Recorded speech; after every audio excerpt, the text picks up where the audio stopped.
What is up? What is up? Welcome back to the NBA Rundown, brought to you courtesy of Run Pure Sports and Run Pure Bets. I'm your host, Astaire, joined today by Tyler Hicks and Travis Mangone. Tyler, talk about running pure.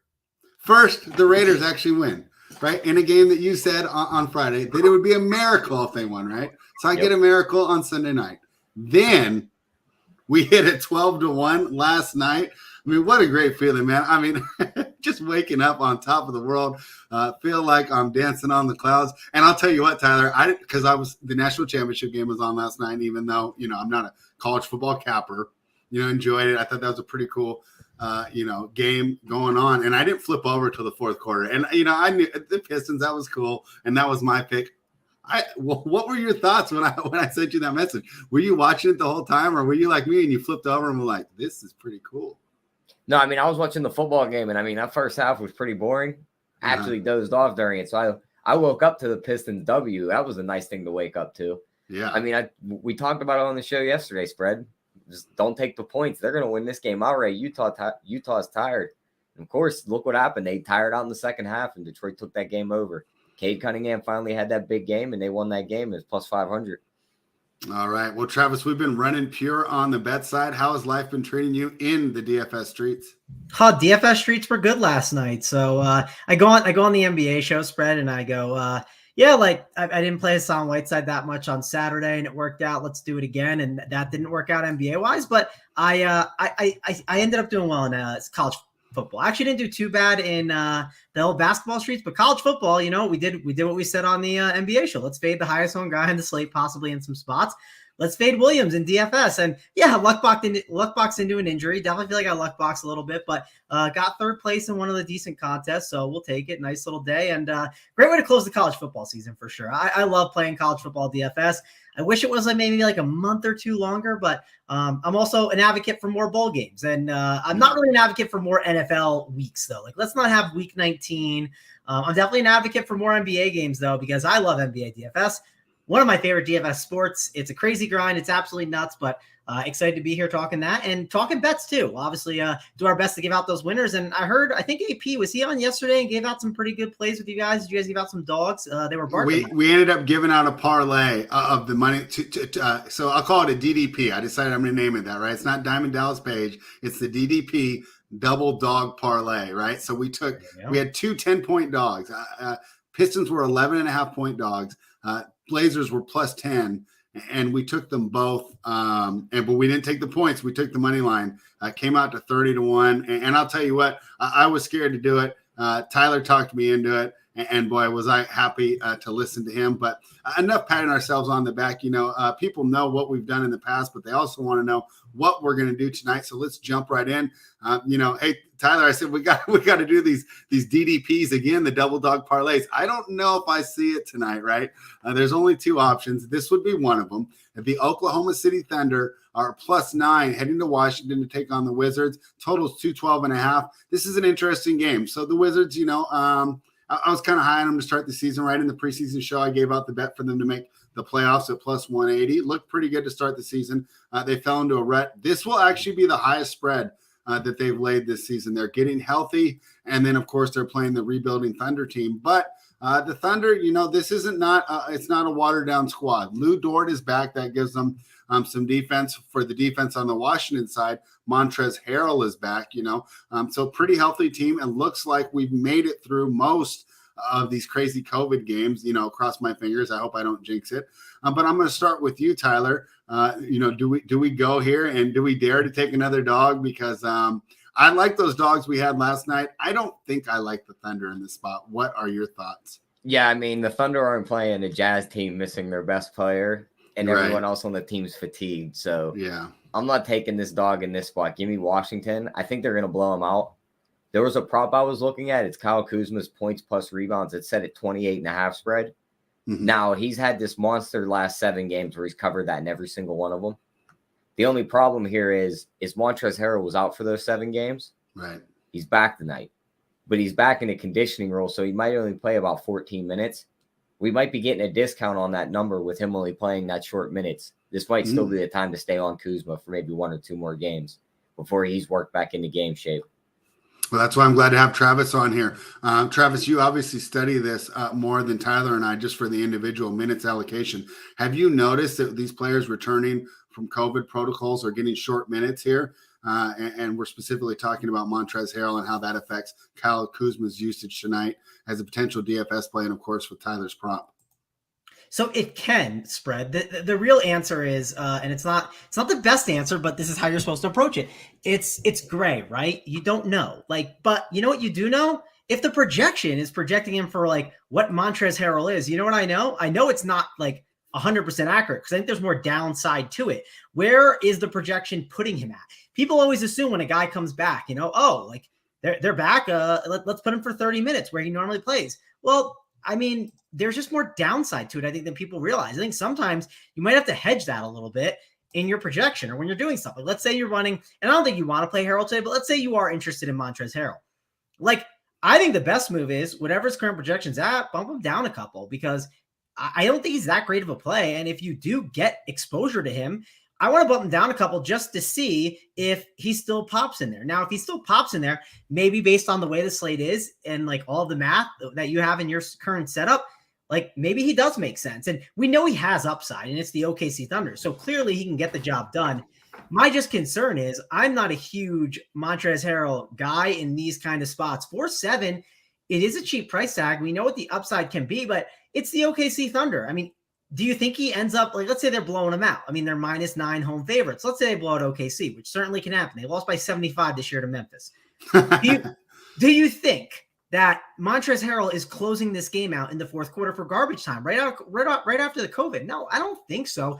Another thing to look up with this stuff, which I think matters at times, is let's see Washington's schedule. I mean, when do they play next? Do they have a back-to-back?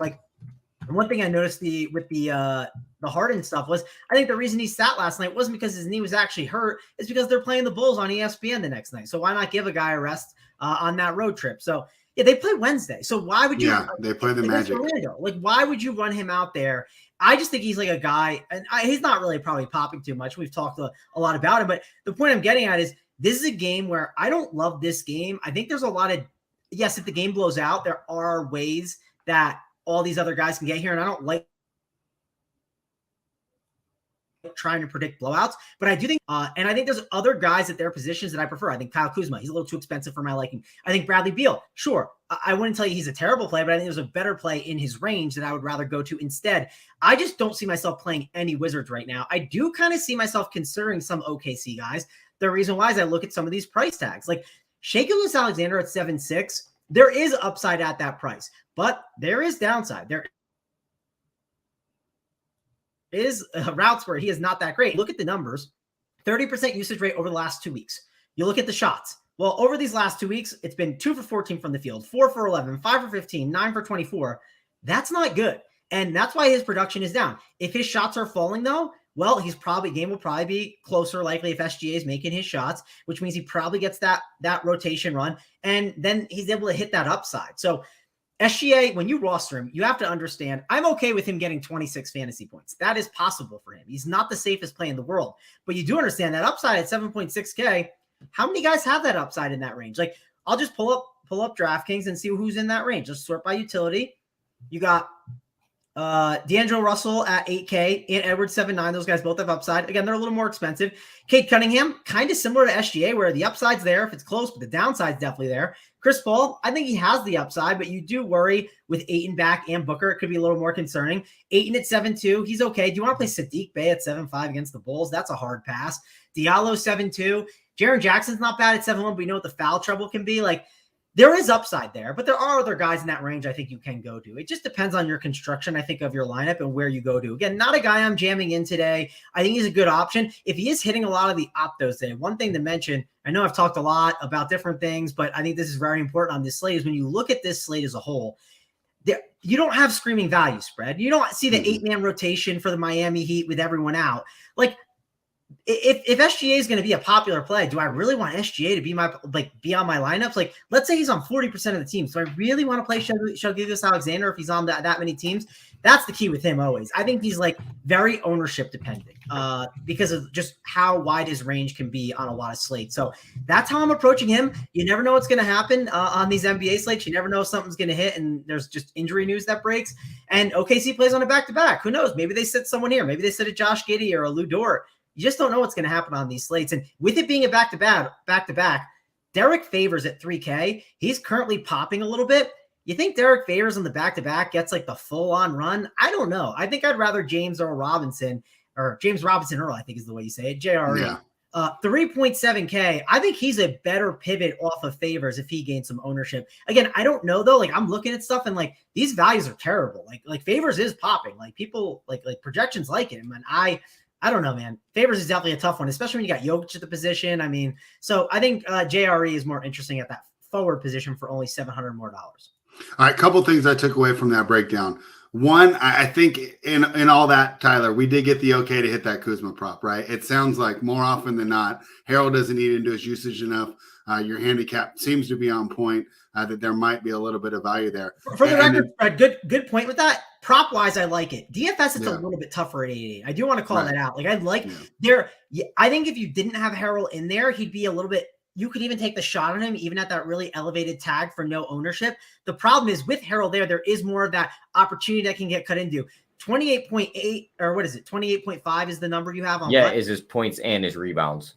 Yeah, and that's where he's getting most of it. He's not getting it in the assists. Understand in DFS, his price tag is like insane. It's 8.8. He has to do a ton at that tag. And I think sometimes people assume, or he's 8.4. People assume that, and I know you do it too. And I like to look at stuff too. I like to look at these props and see, oh, if Tyler's on something, is there something I should look into more? There's a big difference in that 8.8 price tag or 8.4 versus that 28.5 prop. I think that's like a good thing to call out here. Travis, one other thing I took from your breakdown though, stars and scrubs might be out tonight. It might be more of a mid-tier night when there's no value. Kind of takes away, that pure point value of spending up for the 12K guys. Is that how you're thinking you're approaching it, or did I simplify your breakdown? Well, so sort of agree, but the problem is sometimes it's nice on these nights where it's really gross out there. Like, let me just go grab Jokic and grab 60 to 80 points and tell you to find points in other spots, right? Okay. Instead, maybe I just punt all the way to like a 3.3K guy. And like, if that 3.5K guy, hits 20 to 25 fantasy points, it's like absolutely Yahtzee. If he gets 10, it's not the end of the world. If a 5K guy gets 10, or not even 10, 15, I'm in trouble, man. That definitely hurts. I mean, that's a huge difference. So I think that's something to definitely call out there that I don't mind jamming in the stars, and I don't mind kind of creating my own value. Don't just be a slave to certain value plays on this slate, at least right now at this time. I mean, we're doing this at 350. Don't feel because this guy is a great play based on the opto, I should play him. If you like another guy, bump his projection and see if he pops in a little bit more. I mean, it's a gross slate for sure. All right. Well, let's see how we navigate. How do you guys feel about a player performance double? Because we all think Washington pretty much wins this game, right? Exactly. Yeah. Which one you like? You could do Kuzma double and Washington wins plus 160. Or you could look at a Bradley Beal if you think he has a big game, 30 plus points plus 330. Which one do you like more? I like the Kuzma double better. You think he gets there? The Kuzma one's getting me more, right? What's that getting you? Plus 160. Yeah, I like the 30 plus points is getting you about 3.5 to 1. Yeah, I like that more. All right, let's jump into the next game, the Phoenix Suns. So I like this game. First game, I didn't make a bet on this one. I'm getting involved here. The Phoenix Suns are -4. They're playing the Raptors in Toronto in an empty arena, so there'll be no fans. Shout out 2020 there. This is an interesting spot for Phoenix. They lost to Miami 123-100 on Saturday night. Now they got to travel, and this is not an ordinary road trip. Not only is it 3,000 plus miles or however long it is from Phoenix to fly all the way to Toronto, you got to deal with customs.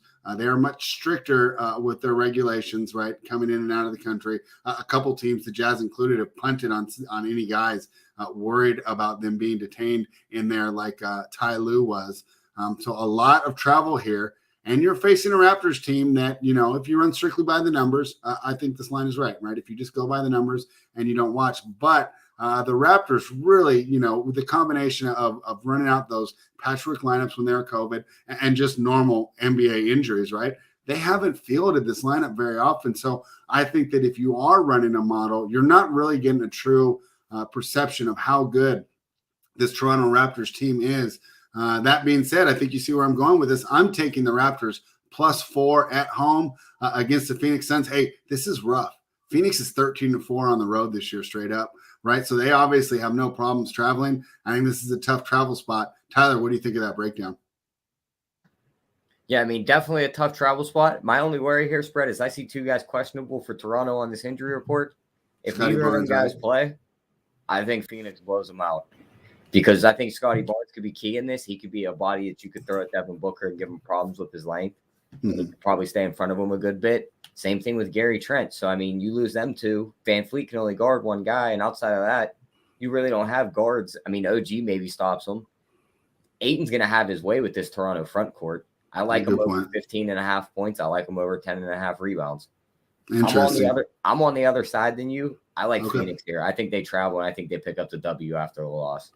All right. Yeah, we'll keep an eye on that injury report before making that +4 official. If Barnes is in, though, I really like it. I think I can get away with Gary Trent. Barnes is key, correct there. Before we go to Travis, we got a question for you, Tyler, here as a resident prop expert. We the people, I don't know if he's even asking a question, but let's talk about it. He says he's going over on the Fred VanVleet props for point, rebounds, assists. Quick breakdown of that prop, Tyler. What do you think? Yeah, I mean, the dude's been playing out of his mind. When he's shooting the ball well, he's good for about 20-plus points. And looking at his points, rebounds, and assist prop, it's 33.5. That's pretty short for a guy who's going to be distributing the ball with the hot hand shooting. He gets you up to about 25 or 30 points. That 33.5 is going to be way too short. So I like that prop. All right. He likes that prop. Fun fact here, Tyler. Do you know that Fred VanVleet has made the most money of any undrafted player in the history of the NBA with that monster contract? Undrafted free agent to making millions of dollars. Great story there, Fred VanVleet. Travis, we are split. I like the Raptors. Tyler likes the Suns. Break the tie. Yeah, I mean, this is a fun tiebreaker to break because, like, Tyler's sitting here. He's like, me and him are always arm in arm on the Suns. It's always a good time. Not so fast, my friend. We are not playing the Suns here. I'm on Raptors and Raptors money line, man. Like, they've kind of been my new thing I've been jumping on, and it's because Nick Nurse is back. He's done running this half-court crappy offense with Scotty Barnes, letting him drive to the hoop. He's letting Fred VanVleet be elite. I mean, he's definitely letting him get to the basket and do his thing, giving him all the usage in the world. You're getting Pascal Siakam at the 5 at times, and I'm not that worried about Ayton. And the reason why I'm not that worried, look at this Raptors team. They have a lot of big men that they can mix and match and give Ayton, I think, some problems. They can find the right matchup throughout the game, and they can absorb some fouls against Ayton, which I think can cause some problems. On top of that, I just kind of pulled up the Suns schedule. And, like, I don't know, this probably isn't like the best handicap here while looking at it, but you see the Suns and, and they kind of take some bumps. They took a massive bump there against Portland, right? They lost by 30 at Portland. Then they go back home, they play Sacramento, and everyone assumes, oh, that's an easy win, right? Perfect bounce back spot. No, not a perfect bounce back spot. They lost that game. I mean, it does feel like with these Suns, like when they do lose a game, you want to kind of, keep betting against them. On top of that, look at the Raptors. I mean, JJ talks about it a lot in betting. Streaks, right? The Raptors, they're streaking. I mean, they won 1, 2, 3, 4, 5, 6 games in a row. And Can we talk about who they beat? Well, they beat Milwaukee. They beat the Jazz. I mean, Can we talk about who was out for that Milwaukee team that night, though? Was that the one where everyone was out? Yeah, this win streak isn't that impressive. I thought they played in that one. Maybe I'm wrong. Let me pull it up. Let me make sure. I want to double check. It's going to be interesting here. The Raptors have this new home court advantage. Teams might not even send these guys up to Canada. Right, and Phoenix is doing that tonight, but Utah did that, and I believe that's the game that Tyler's talking about. I think that Milwaukee did that as well, and the idea is, this stuff is asymptomatic. We could feel great. We get there. We pop positive. Now, all of a sudden, one of our best players is detained in Canada because they're under much stricter rules than us. But I'm really interested to see how that plays out. If you bet the Raptors like consecutively, and let's say you've already bet them a little bit, right, and you keep betting them, you're going to fall on some really good closing line value long-term here, I think, with the rule you're talking about, because there are new spots where guys sit. I mean, you wouldn't be surprised if randomly, they were like, okay, like Chris Paul, just sit, like maybe, show up to the game, stay away from people, and can't risk missing that State Farm commercial, right? Yeah, you sit on the bench, right? Hey, you don't know what's going on in his life. Maybe he has a big State Farm shoot coming up, right? You never know. But they do have a big road trip coming up for sure, so probably doesn't. But I'm definitely riding out the Raptors. I like the money line on it, so that's one of your dogs you can throw in there if you want spread. Maybe Tyler does disagree, but we'll have to see how that goes. I do think DFS wise, like, man, dude, like, so Barnes and Trent Jr., if they both miss, I get a little more concerned about this. I do want to call that out. If you can at least have one, I feel fine about it. I think they can just kind of really get away with it and get by. I think Svi can kind of get by being like a guy that just kind of, stretches the floor a little bit for them. I think that can give them enough spacing. If they lose both, though, it really does concern me. So that's one thing to call out. I do think DFS-wise, though, like Fred VanVleet, he's been absolutely crushing. I've been riding that train out. I'm going to keep playing him. I'm playing 2 teams on DraftKings tonight. I will play at least one of Siakam or Fred VanVleet tonight. I think positions is going to matter with it. Price tag at 9.5 is too cheap. I'm leaning Fred VanVleet over Siakam right now because of that center position. Like if you start your team with like a Fred VanVleet and a Jokic, you're starting to run out of some money, but that does look a little nice to start off your night just grabbing a ton of fantasy points. Between Jokic and VanVleet, I could grab 150 fantasy points and just try to find points in other spots. It would not surprise me if you got Jokic going for 80 and then VanVleet goes for 60. Actually, that's 140. So maybe 150 was a little ambitious, and even 140 is a little ambitious as well. But you get what I'm saying. These two guys could absolutely be the highest 2 scorers on the slate, and I'm definitely going to be on them. I think Pascal Siakam is definitely another option that they might use him a lot offensively because I think they're throwing a lot more at Fred VanVleet. I think they've realized a bit that you need to kind of get in his face. And if you lose, let's say you lose another ball handler in Scotty Barnes. Let's say you lose a Gary Trent Jr. Well, that could cause them to maybe force more double teams on Fred VanVleet. And what that could cause is Pascal Siakam to get the ball more, and he might try and pull Ayton away from the basket at times. Maybe they try and stick a Jay Crowder on him, but that wouldn't work, right? That could cause some issues. It depends on where you're at on the court. But I do think putting Pascal to stretch the floor out is definitely going to be a valuable thing they might do. So both those guys I definitely want to be overweight on. Like if I was MMEing, I would be overweight on both of them, no doubt. I think OG Anunoby at that 6.3K price tag is a really good option. And I'm keying in on those 3 as really good plays. And then on the Suns, we talked about Ayton a little bit. 7-3, I don't mind. I think it's a good tag, but he's at that center-only position, which can be tough. Because if you play Jokic on one team, good luck. You need one more center option, or maybe one of those other guys in the utility makes sense at another position. So that's the issue with him. I don't mind Booker or Chris Paul. I think I prefer Chris Paul, but not going out of my way for him. He's one of those guys that if I fall on a Chris Paul or like a Booker, I'll certainly put it in because I think their upside and their ownership will be low enough, but it's not a guy that I'm prioritizing in my lineup. So I'm definitely prioritizing more of the Raptors. All right, great breakdown, Travis. Reminder, this breakdown was brought to you by RunPureSports.com. If you're not already a member, head on over to Run Pure Sports. Use the promo code GETBETS. You'll get access to the daily fantasy as well as the bet side. Let's talk about the Golden State Warriors. The return of Klay Thompson. Boy, that wasn't a good fade for us on Sunday night, Tyler. It was my worry, right? Every time he made the plays, it just felt like, if it was a video game, their stamina bar went all the way back to 100, no matter how tired they were.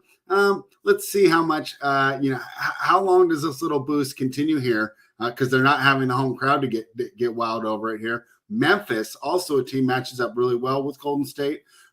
They knocked them out of the play-in game last season. We were on Memphis +6 earlier in the year when they traveled to San Francisco to take on the Warriors. We didn't cover there. That was disappointing.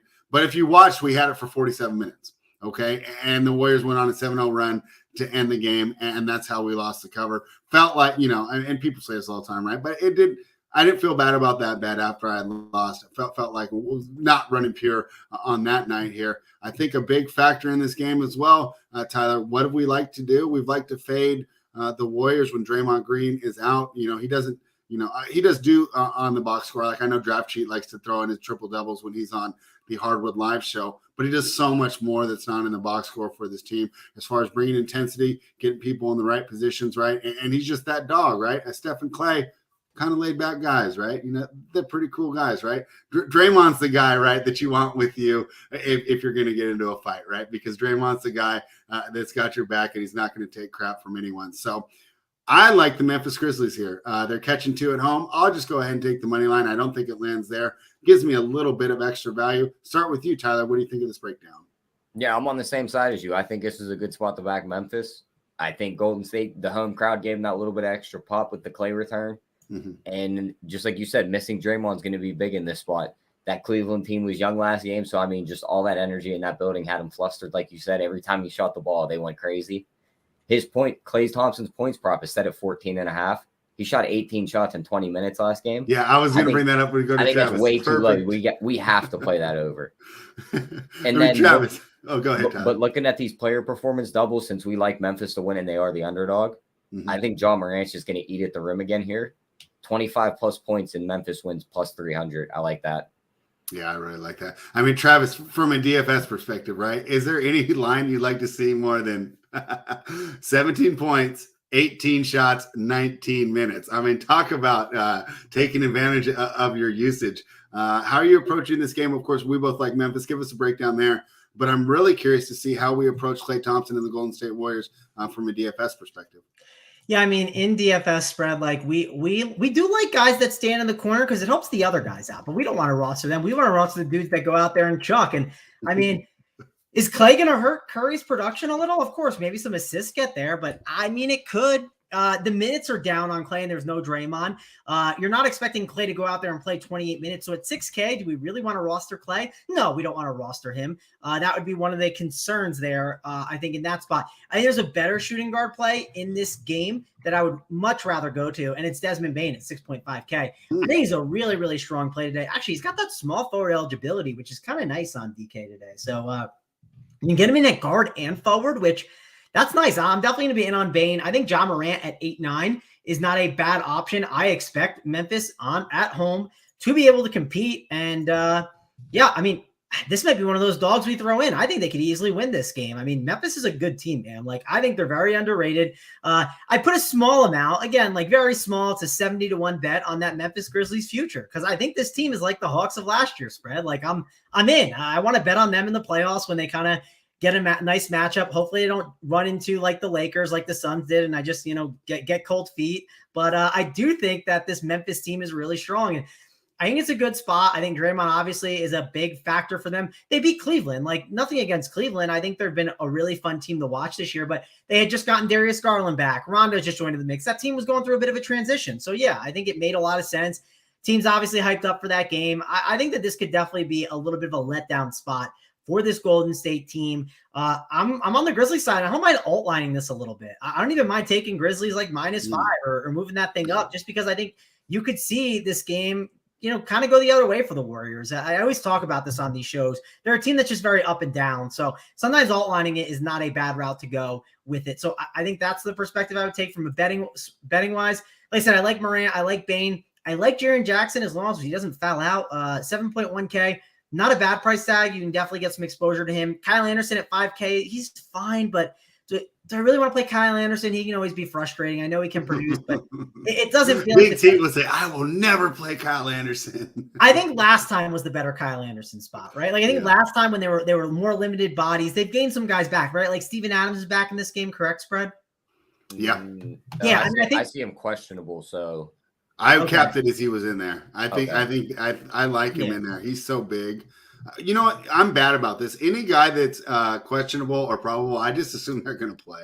I probably should work. I give the probable guys, they're going to play. The questionable ones, I don't count those guys in. Okay. Yeah, I need to work on that. I got a great question here from Richie Smalls, though. Oh, go ahead. Did you have more of that breakdown? No. Let's talk about the Draymond thing. That was fun. What happened there? So watching the Raiders, I didn't see it. I flipped over to the Cavaliers game probably in the second quarter on my double TV because I think I had another one finished up, like maybe Spurs or Knicks or something. What happened there? What was the whole idea behind that? He wanted to be out there for like Clay's return, right? It was like just like a moment. That was it. Yeah, he was already hurt. He just wanted to be in the starting lineup for Clay's return. Okay. So it was tip off. Intentional foul, get me out of here. I'm going to sit back on the bench. Yeah, that was a weird situation. And I saw. Did you guys see all the unders that people bet? Yeah, because it came out. Yeah, I mean it's smart. At least DraftKings paid it out because that would have been some bad publicity. Every time that comes up, DraftKings paid out the unders and refunded the overs. Yeah, but it took a little bit. It took like an army to get it done. But They didn't do it of their own free will and accord. They got pressured into it because the publicity was so bad. Travis or Tyler, anything more on this game before we move on? What do you guys think about the total? Oh, I right. like under. Total's 221. Why do you like the under? Honestly, I don't trust my totals model right now. Let me pull this back up here. Let's see. Golden State's last 10 games, they played Cleveland with a final of 96-82. Mm-hmm. Pelicans 96-101, Dallas 82-99, Miami, who shoots a ton of threes, 115-108, Utah, same thing, ton of threes up tempo, 123-116, Denver pretty slow, 86-89. Then you look back, and then they played Memphis, 113-104. You look at Memphis' schedule. Outside of the two LA teams that run pretty fast pace, they don't play a team that's went over. So it's Detroit, 118-88. Cleveland 110-106, San Antonio 118-105. So it's like these teams are putting up low scores. A lot of good defense in this game, so I kind of like the under. I think that's a great look. I actually passed over that. The side jumped out to me. And you got to think Memphis wants this game's pretty big against the Warriors. Yeah. Any thoughts on that underplay, Travis? Yeah, I'm not the best with the underplays. I'll say that. Or not unders, just like the totals. I'm not. No, I mean, hey, we like with unders, but totals, I definitely it's not my favorite to go with. Yeah, I need to like you said, I need to be better about that. That's when I could get better at for sure. Yeah, and we're all working and growing here. Yeah, I'm not a trend better much spread, but looking at it, the total has gone under in 7 of the last 9 games in this matchup. All right, I'm in. You've talked me into it. Let's bet the under and the Grizzlies. I'll take it. The Minnesota Timberwolves -3.5 on the road against the Pelicans. Total 226. Let me jump in and see if anyone's questionable that I just assumed was going to play when I handicapped it. Not Beverly. Today. We got Beverly at a probable, but he's not questionable. Okay, he's probable. So here's an interesting thing. A lot of people I know like the Pelicans here, and I can see why. I guess I'm just higher on the Timberwolves than most here. I would lay it. I think the Pelicans can be really disappointing here.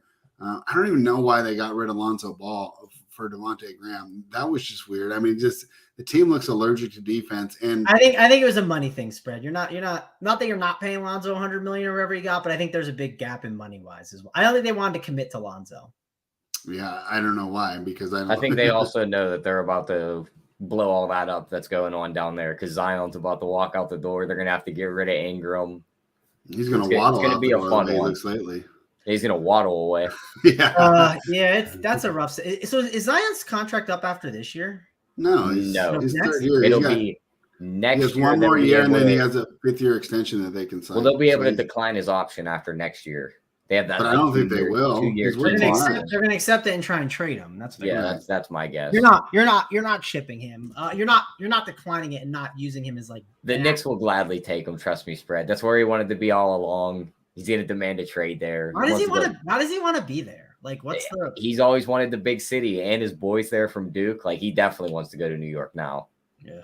Talk about running pure with Memphis getting John Morant, right? Instead of dodging that bullet. Yep. I'm definitely like, I used to like, I love Zion. I think he's awesome. What if he pulls the James Harden? Like, what if he shows up in New York and just cuts all the weight off and just goes back to normal? And just starts balling out again. I worry. I very much worry about his health long term. Like some of these guys, man, like it's rough. Like Porzingis is one. Like people, you talk about Dallas, and like if you told me Dallas was healthy like all year long, like all playoffs, like could they make a run? Yeah, because they have Luka. But it's like good luck Porzingis surviving a 2-month like playoff run. Like just good luck Zion surviving. Is it crazy to say Zion peaked in high school? Like some of them highlights we see, like it was like this kid should be in the NBA like right now. And yeah. All right. Well, I'm going to take the Timberwolves here. I know it's square, but I don't know. I just don't like betting the Pelicans. I'm fine not betting the Pelicans for another month. I mean, every time I've tried to back them, they've embarrassed me. I mean, it's not like I get +7 and they lose by 9. I take +7 and they lose by like 21. I'll take the Timberwolves. What are your thoughts? Tyler, start with you. Yeah, I mean, I agree with you. Give me the Timberwolves here. I mean, I think you have 3 of the 4 best players on the floor. With the Pelicans having Brandon Ingram and them having Anthony Edwards, D'Angelo Russell, and Cat. So give me them. I think they're going to win the game by at least 5 points. Kind of like the over here. But looking at these player prop spread, they have Anthony Edwards at 20.5. He's covered that in 5 of his last 6 games. And we all know he's going to shoot the hell out of the ball. He's taking 15 plus shots in like his last 8 games. Give me that over 20.5. Travis, he's doing it for you. He's out there checking. What do you think of this game, and then how are you approaching it from a DFS perspective?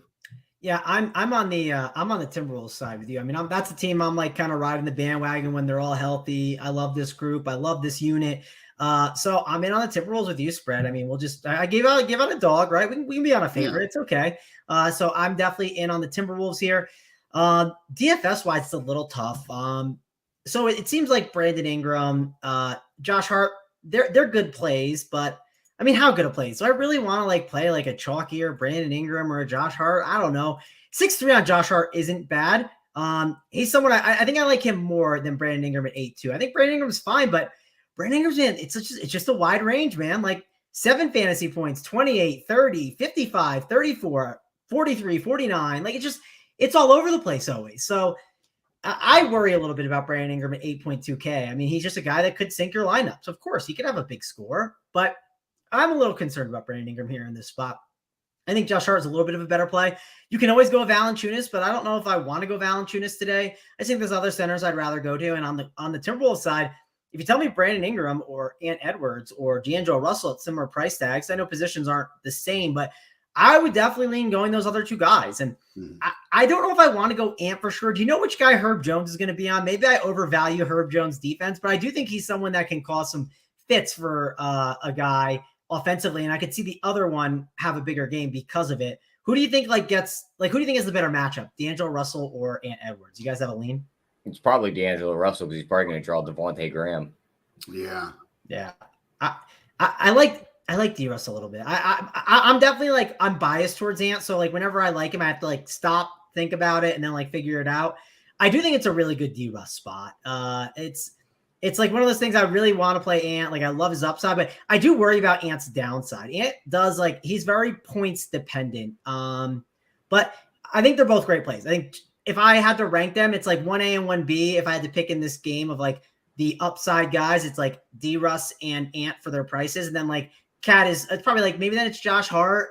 And then maybe it's like Ingram and Cat are now there, but Cat just had a really rough position. That's the one problem with him. Similar to Valanciunas. Like, I don't know, center, I just don't think I need to go up to him. I mean, those guys aren't going to be owned, really. I don't think they're going to have high ownership. So you can take a shot on them, but that's kind of my lean there of how I'd rank some of those guys. This team's played each other 3 times this year. I just have D'Angelo Russell's game log pulled up here. 12 points, 9 points, and 9 points against this team this year. Wow, that's low. Yeah, he shot terrible. Let me get to Anthony. I think Josh Hart guarded him. I don't think they put Herb Jones on him. I do think it matters where Herb is. I mean, I don't know. Herb can guard like a lot of different positions. So. You think Herb's like a kind of a bigger guy? He might have to go guard Vanderbilt down low. If Cat's dragging Joval out. Maybe he does. I'm definitely like not like, yeah. I mean, he might have to. Yeah, and he's 6'7". Who else are you gonna put on him? Like, yeah, you're right. Yeah, and then Anthony Edwards against the Pelicans I forgot about that. That's 19, correct. 28, and where's this last one at? Yeah, 18. I'm more of like a positionless basketball guy, and like think guys can go sometimes in spots like they shouldn't. Like I definitely I go too far the other way on that, like for sure. I felt your pain when I started writing the articles, Travis, right? I like to write about each team, and then I do like a key matchup. And with this positionless basketball, it's more and more. I mean, it's just like we don't get, it's not like I know, Brian Scarlett's going to guard Michael Jordan the whole game and run through the screens. Even if they're assigned, they just get the switches that they want. So correct, they can definitely I think they hit on a good point in the chat too for our Timberwolves side. Vanderbilt's going to give Ingram problems this Vanderbilt's game. A stud. Yeah, he's a lot stronger than Ingram. Like Ingram's not getting to any of his spots he wants today, so he's gonna have some troubles. Yeah, I don't like it. Like Ingram is a guy that's like on like he's like popping a bunch. I don't like him that much. Like, man, this is not like the most amazing slate in the world. And like, here's the other thing, like Pelicans can get blown out. And like if they do, you're not giving Brandon Ingram like that fourth quarter run. He loses that, and like you're just sunk in DFS, man. Like I even think his unders are interesting, right? Like, I mean. I don't know, Tyler, like Brandon Ingram unders, it does seem like he's been really good lately, and maybe it just like it's gone too far the other way. Like, what numbers do you have on his props? I see 23.5 on his points, 6.5 on his rebounds, and 5.5 on his assists. I've seen on Twitter where they do them under parlays where you parlay all 3 of his unders. Let's see what those odds give us out. Oh, let's do that. I've seen a lot of people doing these, and like, listen, we obviously do it to crank out like, a good ROI and everything, but sometimes you got to have a little fun. Like, you don't have to put it for everything. Like, you put it for like a small amount.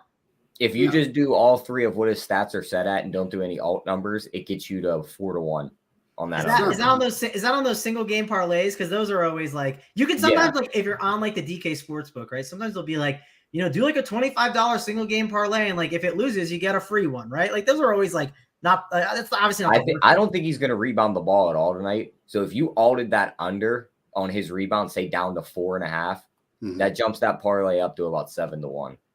Interesting. I like that. And you could even my only worry there is the uncontested defensive rebounds.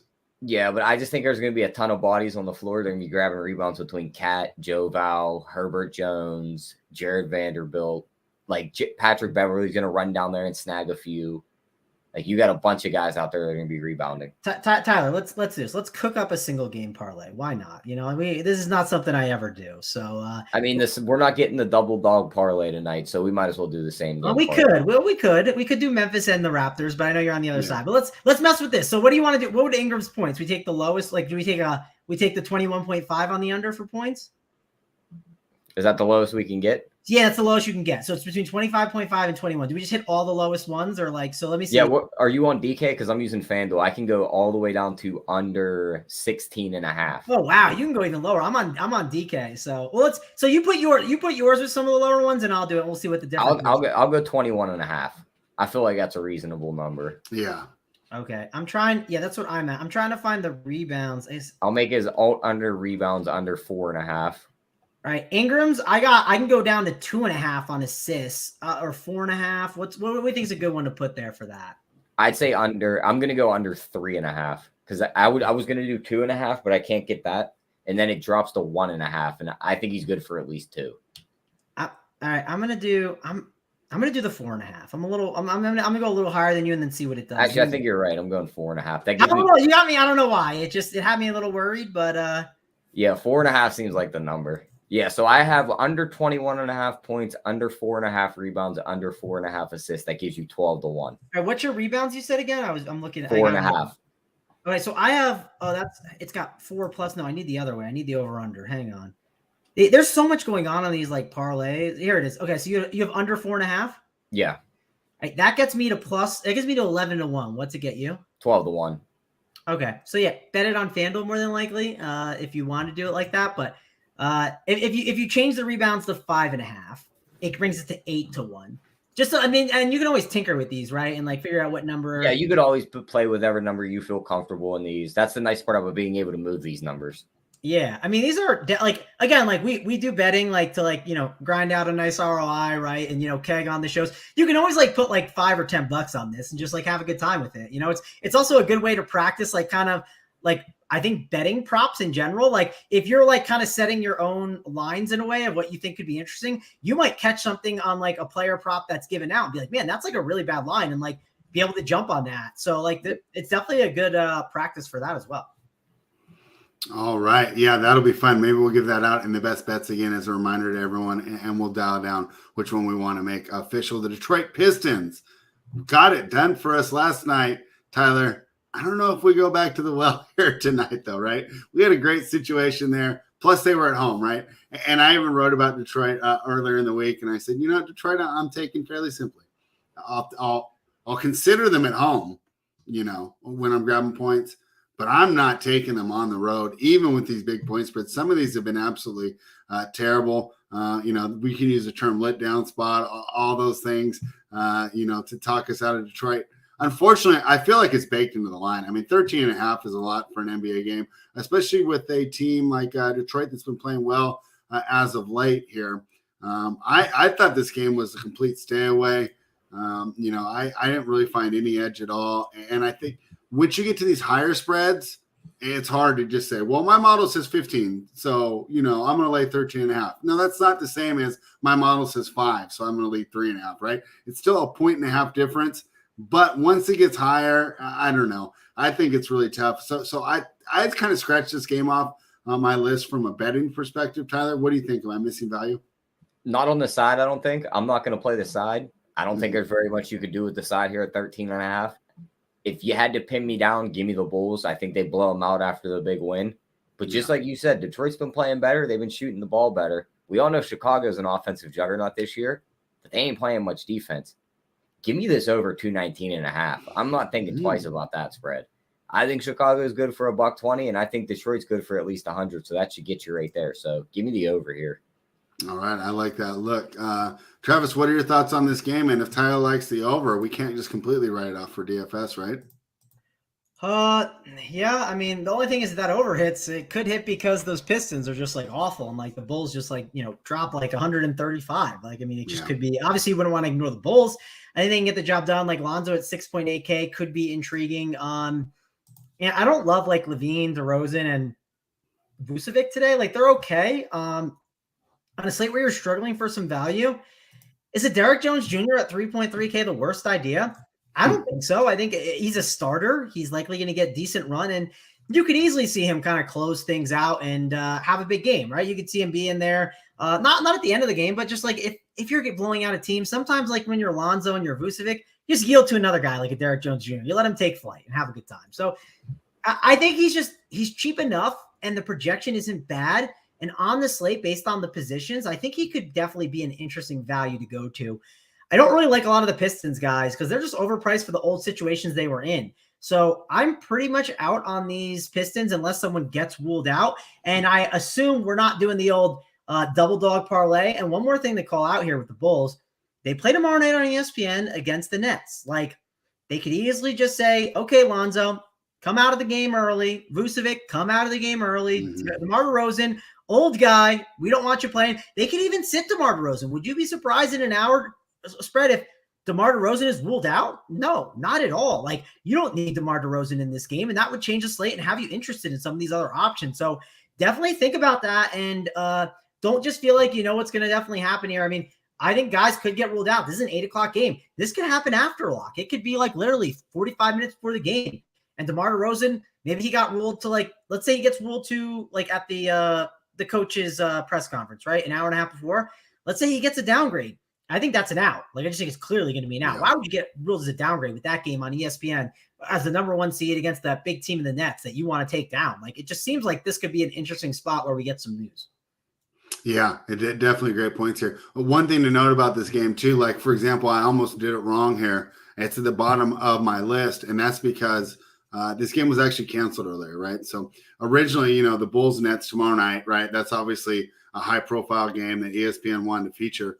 They wanted both teams to be rested here because the fact that game was canceled earlier this season, it is a makeup game. So I wonder if that changes how the coaches approach it. I think it will spread. Like we really like.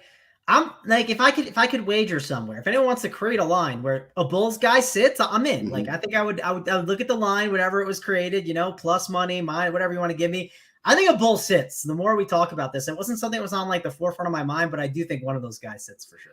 All right. I like it. Travis, usually you say like wait for the news, right? But now you're saying wait for the unexpected news. I think this is we're galaxy braining and going deep. Yeah. Well, what's the meme where the guy's sitting on his brain because he's so smart? But Fred, this is a reason why I don't want to play this Washington OKC game that starts at 7. Like who in that game are you like, yes, give me them? Like they're a great play. Yeah. There's just not a lot to love in that game DFS wise. So all right. I'm gonna sit on that. We're backloading at least 30 minutes. I'll tell you that. Yeah, I mean, I got 2 great slogans from you: check the cash chart and wait for the news. So hopefully we'll add in a third. Using Travis's logic spread, if these guys do get pulled early or one does sit, this guard out of Illinois, first name's Ayo. I'm not butchering the last name. Yeah, his points prop is 6.5. Yeah.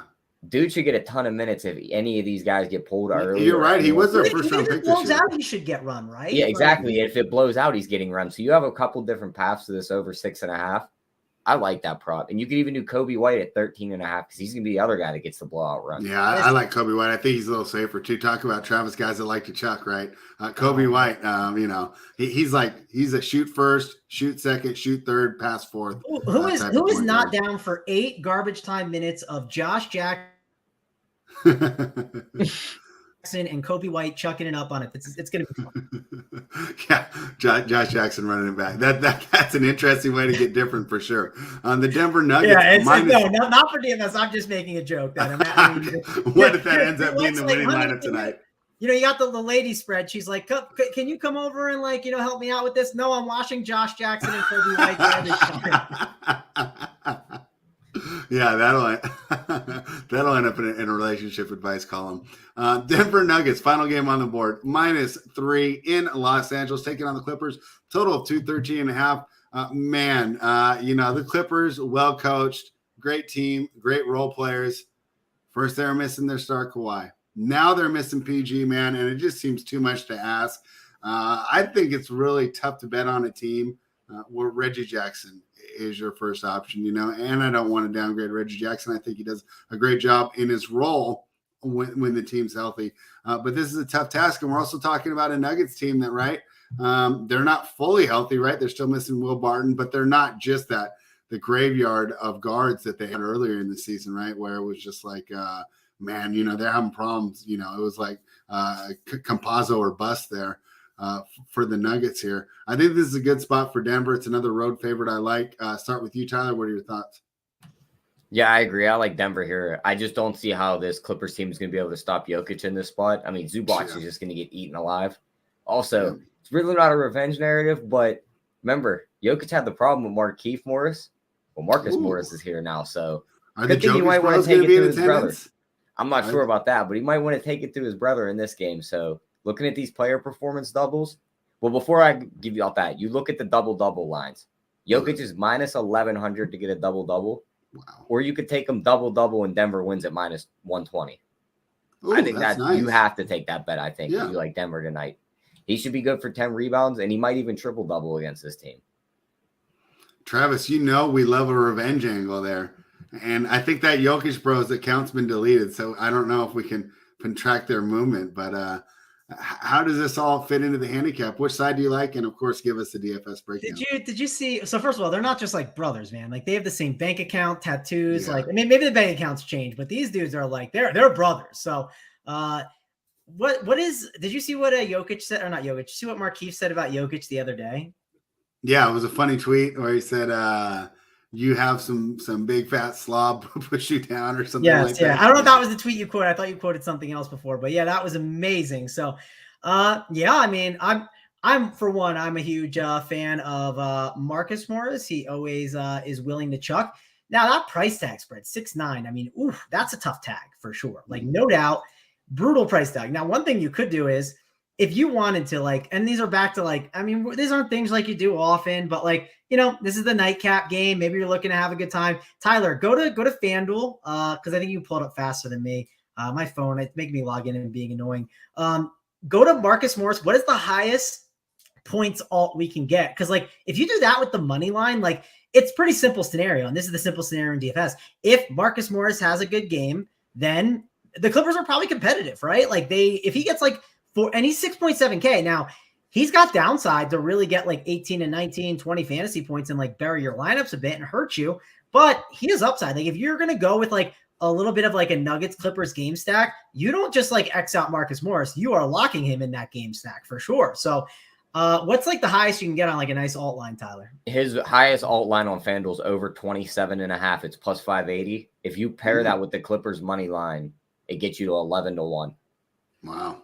It's not bad. I mean, it's simple. It's better than betting the money line and you don't have to do 27.5 points, right? You could do something else, but like, let me look at Marcus Morris's game logs. I'm curious, what has he done in all of the wins? And maybe I'm wrong. Maybe it's like not as great of a take, but it does feel like he's been popping off in all of those games.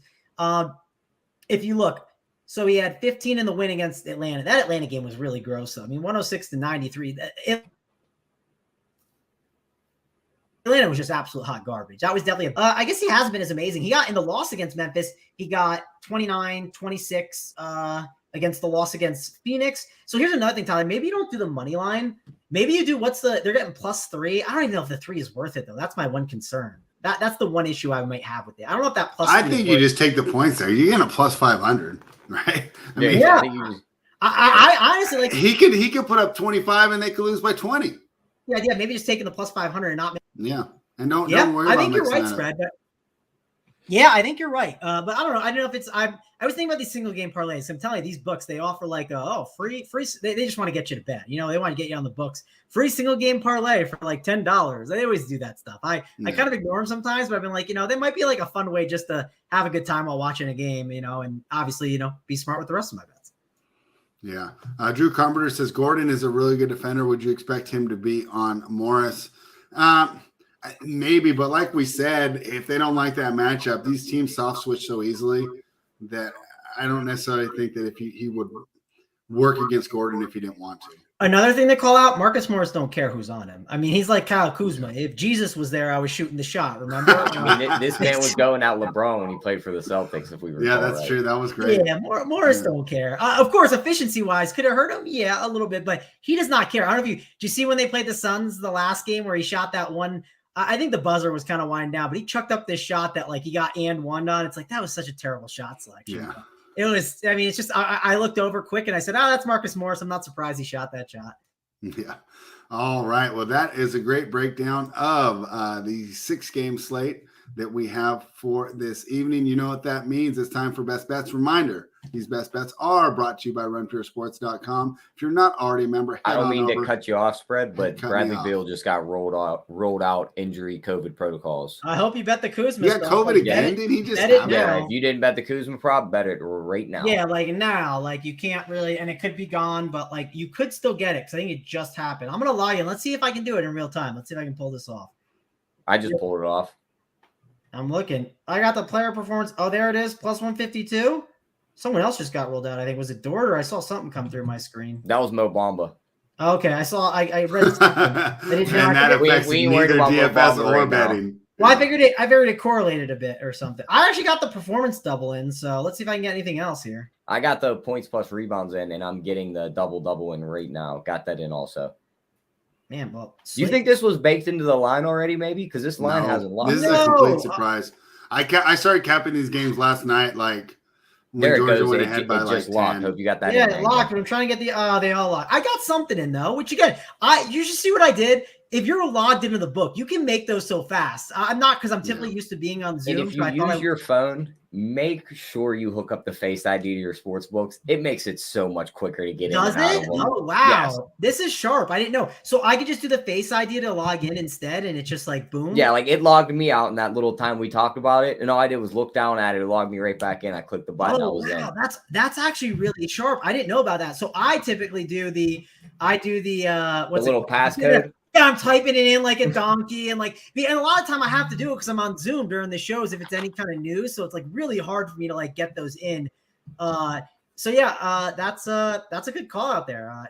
Worst case, Tyler, I've learned even if I lose my bets today, I probably learned something that'll give me a plus EV advantage. So that's I love it. I love it. All right. Well, what we were saying before Bradley Beal was ruled out is it's time for Best Bets. That's right. Brought to you by runpuresports.com. If you're not a member, use the promo code GETBETS to sign up. Get the best in all of daily fantasy and sports betting information available on the web. Say it a million times. It's really the best value in sports information. Let's start with you, Tyler. Man, we are running pure. How do we run this back? What do we do for the people today? Let's do it. What do you like for a best bet today, Tyler? I'm going to give out 2. We're going to go Anthony Edwards over 20.5 points and Klay Thompson over 14.5 points. And then one fun player performance double. We all think the Timberwolves win. Mm-hmm. You can get Anthony Edwards 25 plus points and Minnesota wins at plus 500. All right. That sounds fantastic. Travis, what do you like today? Yeah, I don't really have too many props to give out. I mean, Tyler just killed it with the props for you. Spread, you go first because I don't want to take yours possibly. You go first, I'll go after. I got a couple different options. All right, I'll be quick. I like the Memphis Grizzlies money line here. We've talked before. I like to fade the Warriors when Draymond's out. He got hurt with that bump, right? With the Klay Thompson bump. I feel bad for underestimating that, but they were in the Chase Center. They were in San Francisco. Those Warriors fans are diehard. It's going to be a completely different atmosphere tonight. Grit and grind culture for the win. I'm taking the Memphis Grizzlies money line. What do you got, Travis? Nice. I like it. So Spread, we can do this. So I'm going to give out 2 that I like. Okay. I like the Timberwolves -3 I like the Raptors money line at the plus 144, but let's do, I gave it out. I think I don't remember if it hit the first time it hit. I don't know if it hit the second time. I couldn't remember it. I probably just got lost and forgot what was going on with the holidays and everything. Mm-hmm. But let's do a little 3-teamer. Just put a little bit of money on it, sprinkle it out there. Raptors will give out money line. We'll give out, I like the Grizzlies too. We'll give them money line. I know we're going against Tyler with the Raptors, but Tyler will be okay. Timberwolves money line. That's like a 7-1 plus 768. Like, I mean, that's not bad. So let's sprinkle a little bit on that. We've given out more bets than I think I've ever given out on these shows. We're definitely pretty tight with the betting. You know, we gave out that random Ingram single game parlay, but yeah, I think we did a pretty good job digesting this slate. And I got to be at another show in 9 minutes. So Run Pure Sports, go check it out on the YouTube channel. I'll be there. We'll be going live with DC and Gary, so it should be good times. We'll be breaking down all the news that we just had. And hit the like button, subscribe to this channel and that channel. That way I don't have to yell at you. You know, if you're going to go from here to there, I don't have to yell right away. I can just say, okay, you know, we're already doing well. I don't even have to say it. It's the best way we can go. All right, I'm going to answer one question before I sign off. Any interest in betting OKC with Bila? And my thing would be no. If you were already on it, hey, you know, you're running pure and you got a couple points of CLV. I think the point adjustments will be correct. I felt that it was a good line to start with, and I think that they'll adjust it correctly. I think he's worth 2.5. That's going to reopen at 7.5. That's going to be the correct number. So no interest for me. If you're already on OKC, congratulations. And hey, you deserve a congratulations just for watching the sharpest sports betting show on the web, brought to you by Run Pure Bets. Thank you, everybody, for joining us. We will be back tomorrow with Mr. Hoop, and Hoop has been picking winners, so we can't wait to have him back. Run Pure.